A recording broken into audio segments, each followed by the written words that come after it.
Built in the early 1900s, the Columbia Theater stands as a testament to America's love for the movies and theater.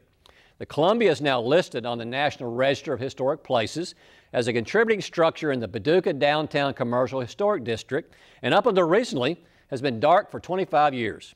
I'm here with Lisa Thompson, Executive Director of the Paducah Renaissance Alliance. Lisa, thanks for being on the show. Thanks for having me. Now here we stand in the Columbia Theater, downtown Paducah, a great place. How did you get involved with working with us?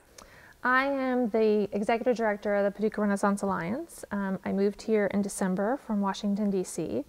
And this theater, the Columbia, is actually owned by the city of Paducah. And I am also a city employee. And one of the things that my department is tasked with is restoring and renovating, reviving and rejuvenating historic downtown and lower town.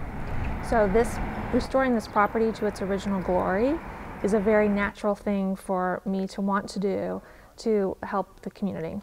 Now, I never got to be at any shows here, but I'm sure you've heard several stories of people who saw their first movie here, or came in and saw a lot of movies here. Everybody has a story that you meet that grew up here, that lived even outside, who traveled here on a Saturday or Sunday to go to the show. You know, people that had their first kiss in here. I mean, it brings back a lot of nostalgia. Wow. Kind of talk about the history of it. I mean, it's beautiful, it's got amazing character to it. It does. It was built in 1927.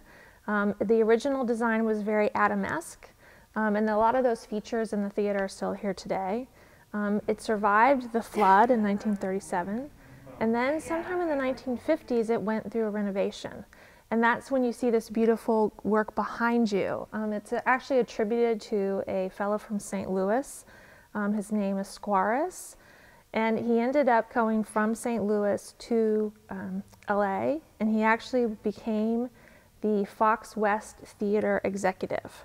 And what's interesting about this design is how did it end up in Paducah? Because it's very, very popular in California. So that will be one of the design challenges that our design committee will have as we move forward through the restoration. Now, as far as the restoration goes, what kind of plans or ideas have been set for what you all intend to do with this? Well, one of the first things we did is in partnership with Maiden Alley Cinema and Landy Bryant, we applied for an NEA, National Endowment of the Arts grant that we should hear back for whether or not we were accepted on July 1st.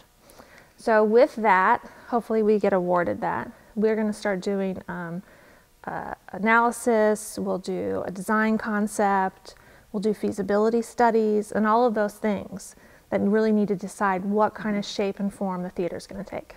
Now, do you all hope to keep it a theater, or is it going to turn into something else, or what do you all have plans for what it will become? I think our idea is to keep it as a theater, but it would also be multi-use so that it would be a venue for small musical acts that are traveling from Chicago to Nashville.